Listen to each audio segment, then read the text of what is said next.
नमस्कार दोस्तों, आज हम पाठ संख्या पद्धति का भाग 3 पढ़ेंगे।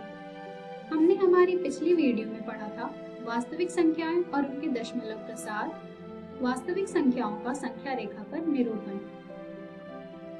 आज के इस वीडियो में हम पढ़ेंगे वास्तविक संख्याओं पर संक्रियाएं। तो चलिए आगे बढ़ते हैं और शुरू करते हैं वास्तविक संख्याओं पर संक्रियाएं।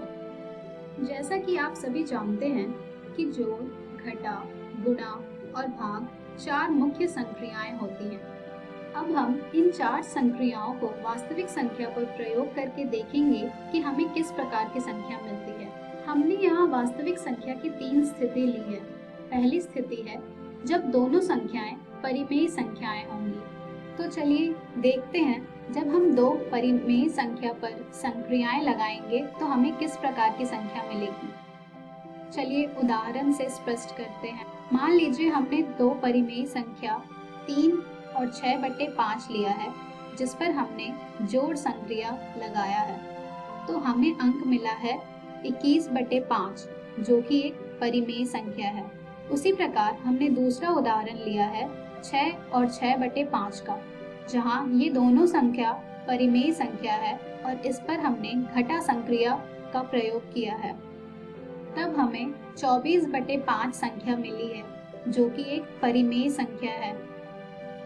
उसी प्रकार हमने तीसरा उदाहरण लिया है 35 और 6/5 का, जहाँ पर ये दोनों संख्या परिमेय संख्या है और इन पर हमने गुणा संक्रिया का प्रयोग किया है। तो हमें मिला है 42, जो कि एक परिमेय संख्या है। इसी प्रकार हमने एक और उदाहरण लिया है 2 और 1/2 का, जहाँ ये दोनों संख्या परिमेय संख्या है और इस पर संक्रिया हमने भाग लिया है। तो हमें अंक मिला है 4, जो कि एक परिमेय संख्या है। तो हमने इस स्थिति में क्या देखा? हमने इस स्थिति में यह देखा कि जब हम दो परिमेय संख्याओं के बीच संक्रियाएं जोड़, घटा, गुणा, भाग का प्रयोग करेंगे तो हमें जो संख्या मिलेगी वो भी एक परिमेय संख्या होगी। अब हम बढ़ते हैं हमारी दूसरी स्थिति की तरफ, जहां हमने एक परिमेय संख्या ली है और दूसरी अपरिमेय संख्या। चलिए कुछ उदाहरण देखते हैं। 3 और वर्गमूल 2। यहाँ पर 3 एक परिमेय संख्या है और वर्गमूल 2 एक अपरिमेय संख्या। इस पर हमने जोड़ संक्रिया लगाया है, जिसका मान ज्ञात करने पर हमें जो संख्या मिलेगी वह भी एक अपरिमेय संख्या होगी। उसी प्रकार हमने दूसरा उदाहरण लिया है 6/5 का और वर्गमूल 3 का। यहाँ पर 6/5 एक परिमेय संख्या है और वर्गमूल 3 अपरिमेय संख्या। इस पर हमने संक्रिया घटा का प्रयोग किया है। जब हम इसका मान ज्ञात करेंगे तो हमें जो संख्या मिलेगी वह एक अपरिमेय संख्या होगी। उसी प्रकार हमने तीसरा उदाहरण लिया है 2 वर्गमूल 3 का, जहाँ पर 2 एक परिमेय संख्या है और वर्गमूल 3 एक अपरिमेय संख्या। यहाँ पर हमने संक्रिया गुणा का प्रयोग किया है। जब हम इसका मान ज्ञात करेंगे तो हमें जो संख्या मिलेगी वह भी एक अपरिमेय संख्या होगी। उसी प्रकार हमने चौथा उदाहरण लिया है 7/वर्गमूल 5 का, जहाँ पर 7 हमारा परिमेय संख्या है और वर्गमूल 5 अपरिमेय संख्या। जब हम इसका मान ज्ञात करेंगे तो हमें जो संख्या मिलेगी वह एक अपरिमेय संख्या होगी। तो इस स्थिति में हमने क्या देखा? इस स्थिति में हमने यह देखा कि जब हम एक परिमेय संख्या पर और दूसरी अपरिमेय संख्या पर संक्रियाएं का प्रयोग करेंगे तो हमें जो संख्या मिलेगी वह भी एक अपरिमेय संख्या होगी। अब हम बढ़ते हैं हमारी तीसरी स्थिति की तरफ, जहां हमने दोनों संख्याएं अपरिमेय संख्या ली है। चलिए कुछ उदाहरण देखते हैं। वर्गमूल 2 जोड़ वर्गमूल 2। यहाँ पर वर्गमूल 2 एक अपरिमेय संख्या है। जब हम इन दोनों पर संक्रिया जोड़ का प्रयोग करके मान ज्ञात करेंगे तो हमें मिलेगा 2 वर्गमूल 2, जो कि एक अपरिमेय संख्या है। उसी प्रकार हमने दूसरा उदाहरण लिया है वर्गमूल 3 का, जिस पर हमने घटा संक्रिया का प्रयोग किया है। जब हम घटा संक्रिया का प्रयोग करके मान ज्ञात करेंगे तो हमें मिलेगा 0, जो कि एक परिमेय संख्या है। उसी प्रकार हमने तीसरा उदाहरण लिया है वर्गमूल 5, गुणे वर्गमूल 3 का, जिसका मान हम याद करेंगे तो हमें मिलेगा वर्गमूल 15, जो कि एक अपरिमेय संख्या है। उसी प्रकार हमने चौथा उदाहरण लिया है वर्गमूल 7 बटे वर्गमूल 7। जब हम इसका मान ज्ञात करेंगे तो हमें मिलेगा 1, जो कि एक परिमेय संख्या है। इस स्थिति में हमने क्या देखा? इस स्थिति में हमने देखा कि जब हम दो अपरिमेय संख्या पर संक्रिया, जोड़, घटा, गुणा, भाग का प्रयोग करेंगे तो हमें परिमेय संख्या भी मिल सकती है और अपरिमेय संख्या भी। चलिए अब हम वर्गमूल 3.5 को ज्यामितीय रूप से प्राप्त करते हैं।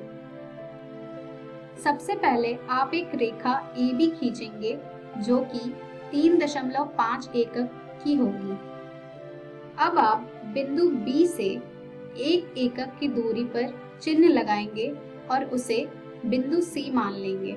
अब हमारी रेखा AC हो जाएगी 4.5 एकक। अब हम AC का मध्य बिंदु ज्ञात करेंगे और उसे बिंदु O मान लेंगे। अब हम O को केंद्र और OC को त्रिज्या मानकर एक अर्धवृत्त बनाएंगे। अब AC पर लंब एक ऐसी रेखा खींचेंगे जो B से होकर अर्धवृत्त को D पर काटती हो। तब हमारा BD जो हो जाएगा वो होगा वर्गमूल 3.5। आप सोच रहे होंगे कैसे? चलिए सिद्ध करते हैं। हमारे अर्धवृत्त की त्रिज्या है 4.5 बटे 2, जो कि हो जाएगा 2.25 एकक, और OA, OD, OC एक त्रिज्या है जो कि बराबर होगी 2.25 एकक के। यदि आप इस आकृति को ध्यान से देखें तो आपको OBD एक समकोण त्रिभुज दिखेगा, जहां OB हमारा आधार है, BD लंब और OD कर्ण है। हमारा OB बराबर है 3.5 घटा 4.5 बटे 2 एकक के, जो कि हो जाएगा 1.25 एकक। हम पाइथागोरस प्रमेय द्वारा BD की लंबाई ज्ञात कर सकते हैं, जो कि होगा वर्गमूल OD वर्ग घटा OB वर्ग, जो कि हमें मिलेगा वर्गमूल 2.25 का वर्ग घटा 1.25 का वर्ग, जिससे हमें मिलेगा वर्गमूल 3.5, जो कि हमारे BD की लंबाई है। इस प्रकार हमने वर्गमूल 3.5 को निरूपित कर लिया। अब हम बढ़ते हैं वर्गमूलों से संबंधित कुछ सर्व समीकरणों की तरफ। मान लीजिए A और B वास्तविक संख्याएं हैं, तब वर्गमूल AB बराबर होगा वर्गमूल A गुणे वर्गमूल B के। आइए उदाहरण देखते हैं। वर्गमूल 6 को हम लिख सकते हैं वर्गमूल 3 गुणे 2, जो कि हो जाएगा वर्गमूल 3 गुणे वर्गमूल 2। हम वर्गमूल A बटे B को लिख सकते हैं वर्गमूल A बटे वर्गमूल B। चलिए एक उदाहरण देखते हैं। वर्गमूल 2 बटे 3 को यहाँ पर हमने लिखा है वर्गमूल 2 बटे वर्गमूल 3। हम वर्गमूल A जोड़ वर्गमूल B गुणे वर्गमूल A घटा वर्गमूल B को लिख सकते हैं A घटा B।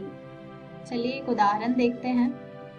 वर्गमूल 3 जोड़ वर्गमूल 2 गुणे वर्गमूल 3 घटा वर्गमूल 2, जो कि हो जाएगा वर्गमूल 3 का वर्ग घटा वर्गमूल 2 का वर्ग, जिसे ज्ञात करने पर हमें मिलेगा 3 घटा 2 यानी 1। अब हम बढ़ते हैं हमारी अगली सर्व समीकरण की तरफ, जो कि है A जोड़ वर्गमूल B गुणे A घटा वर्गमूल B, जिसे हम लिख सकते हैं A का वर्ग घटा B। आइए इसके एक उदाहरण देखते हैं। 2 जोड़ वर्गमूल 3 गुणे 2 घटा वर्गमूल 3, जिसे हम लिख सकते हैं 2 का वर्ग घटा 3 यानी 4 घटा 3, जो कि होगा 1। अब हम बढ़ते हैं हमारी अगली सर्व समीकरण की तरफ, जो कि है वर्गमूल A जोड़ वर्गमूल B गुणे वर्गमूल C जोड़ वर्गमूल D, जो कि सरलीकरण करने के बाद हमें मिलेगा वर्गमूल A गुणे वर्गमूल C जोड़ वर्गमूल D जोड़ वर्गमूल B गुणे वर्गमूल c जोड़ वर्गमूल d, जिसे हम लिख सकते हैं वर्गमूल AC जोड़ वर्गमूल AD जोड़ वर्गमूल BC जोड़ वर्गमूल BD। चलिए एक उदाहरण देखते हैं। वर्गमूल 3 जोड़ वर्गमूल 2 गुणे वर्गमूल 5 जोड़ वर्गमूल 7, जिसे सरलीकरण करने पर हम लिख सकते हैं वर्गमूल 3 गुणे वर्गमूल 5 जोड़ वर्गमूल 7 जोड़ वर्गमूल 2 गुणे वर्गमूल 5 जोड़ वर्गमूल 7, जिसे हम लिख सकते हैं वर्गमूल 15 जोड़ वर्गमूल 21 जोड़ वर्गमूल 10 जोड़ वर्गमूल 14।